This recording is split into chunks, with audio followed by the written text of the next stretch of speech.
We get asked all the time about what it's like to be a woman in the man's world, in the man's perspective, in the man-dominated idea of hip-hop. But no one ever asks men, yo, who you think is the dopest female out right now? I'm Stephanie. Hi, I'm Rose. And today we're going to be discussing a very important topic, which is women flipping the script in hip-hop. Just to begin with a little background of our topic, women flipping the script in hip-hop is essentially that they're literally taking male techniques and styles that they've used historically within their lyrics and content of their videos, and they're embracing these techniques and values, but they're flipping the script. They're using it to their advantage to address their own agendas and messages.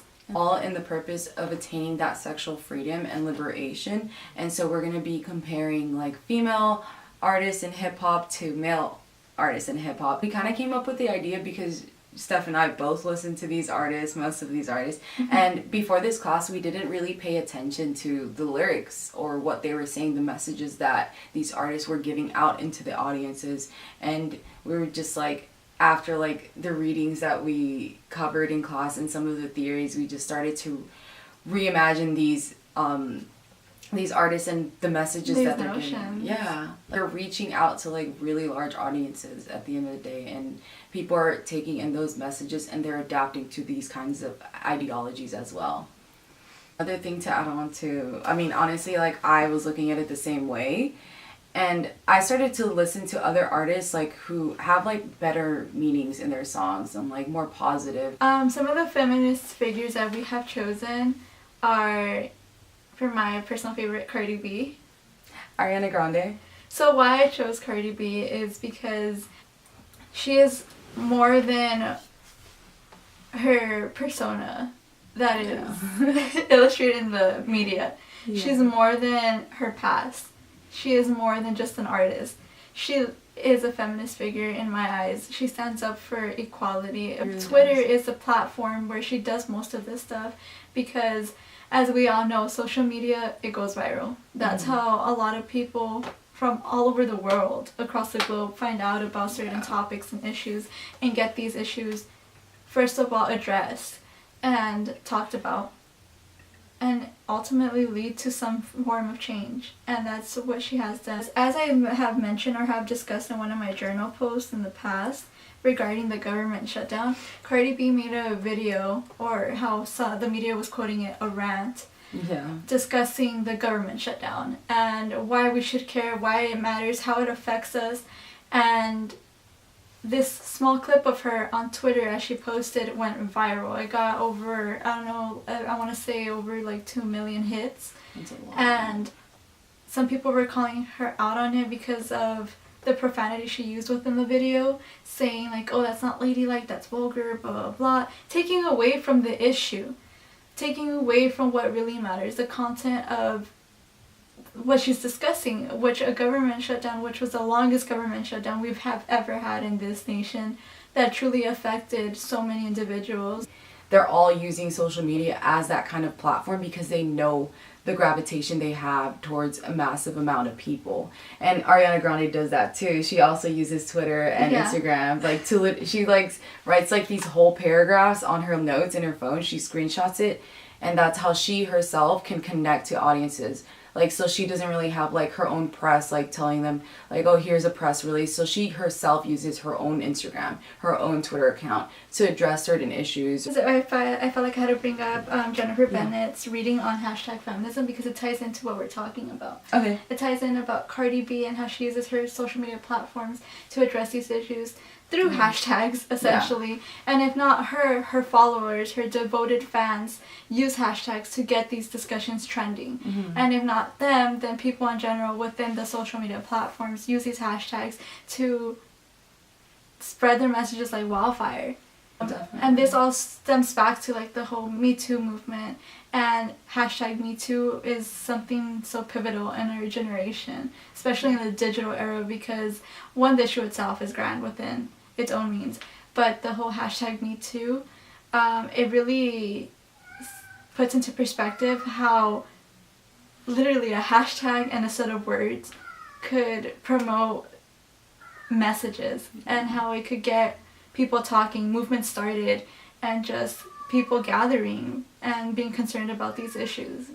Another example I wanted to touch on regarding Cardi B is that example that you, Professor Gephardt, have provided in class for us about Cardi B and the twerk music video, which it was not her song and she was featured on it, yet she's the one that received the backlash. She got called out for saying, how is this feminist, or how is this promoting feminist ideals when there's women half naked. As Cardi B said, like, whether they're dressed or not, that doesn't promote any ideas of asking for it. And there are stuff that people should get called out on, but this is just not one of them.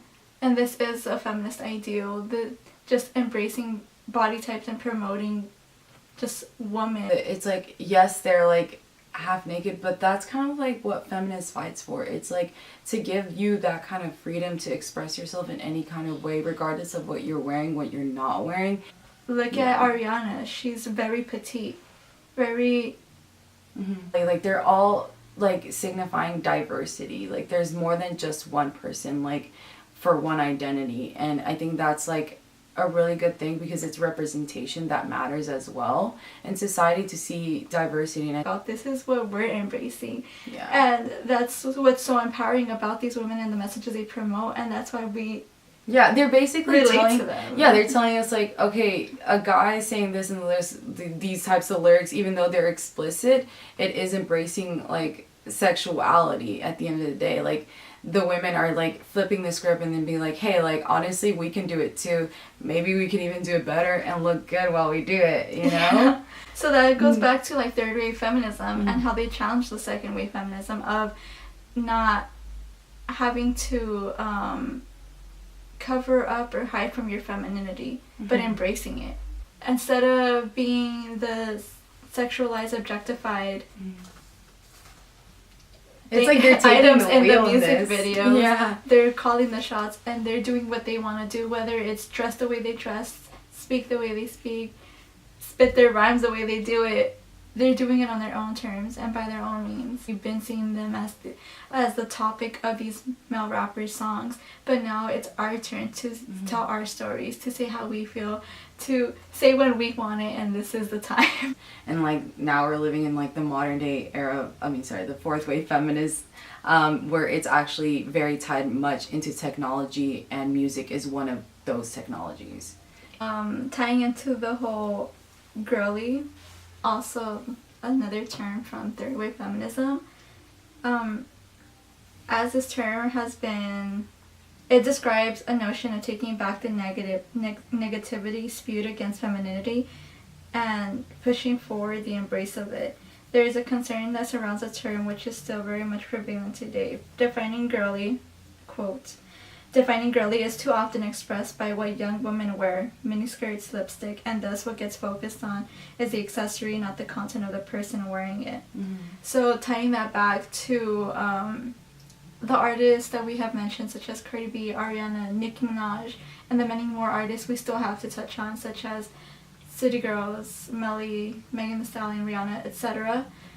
These artists, a lot of what gets covered in the media is what they're wearing, or just society being in shock or awe of, oh my god, their lyrics, or oh my god, look at their video, look at what they're doing, or even outside of the music video and outside of the genre, just in everyday life, oh, so and so did this scandalous thing, she was drinking too much, or she was wearing this, where it's justifying how other serious actions occur, like rape, assault, harassment.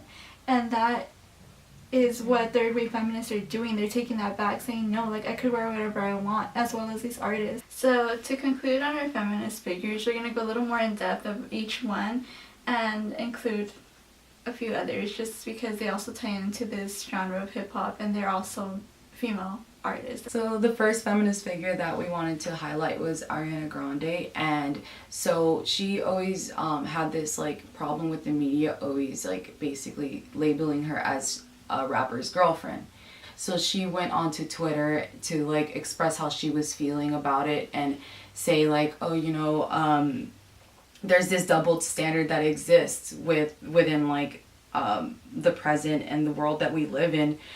She said, I can't wait to live in a world where people are not valued by who they're dating, married to, attached, having sex with, or not seen with, but their values as an individual. And that kind of like reminds me of one of the readings, listening to Sounds in Post-Feminism by pop music. And the writer said, he's like, within a liberal feminist framework, sound can only be political if it has a representational content that depicts or expresses a subject's voice or identity. This is why post-feminist approaches to music, pop music, overlook sound and music requiring attention to things like formal relationships. So basically, like, the media is always trying to find like personal stories of these artists. It's like not really about like what they're doing, what they're putting out, but it's like, who are you dating? What's going on? Like, are you guys together? Are you guys not? Did he cheat on you? And that's what they focus on. Largely, the focus of the media when talking to these male rappers are, oh, you top the charts, you're sold out concerts, their success with their music, essentially. But when you think of these female artists, especially within any genre, as in Ariana Grande, just to name one person, because there's so many other female artists that this happens to, it's, oh, who are they dating? Always, Who's her there's new boyfriend, always right? questions, and like why they broke up, and oh, there's an album coming because of her breakups. Like, no, like, these artists are more than, as stated, more than who they're with, who they're being tied to.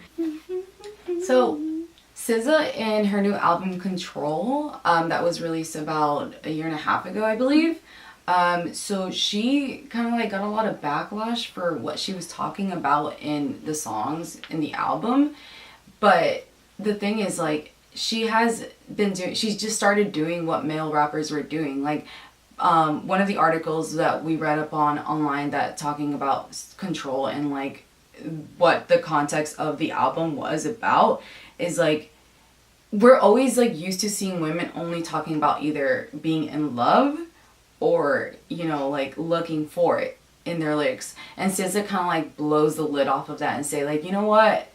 I'm kind of like a side piece and I'm okay with it, because I don't necessarily want to be tied down. And that's okay because a lot of women right now can relate to that. And it's like, that's in this time and era. Yeah.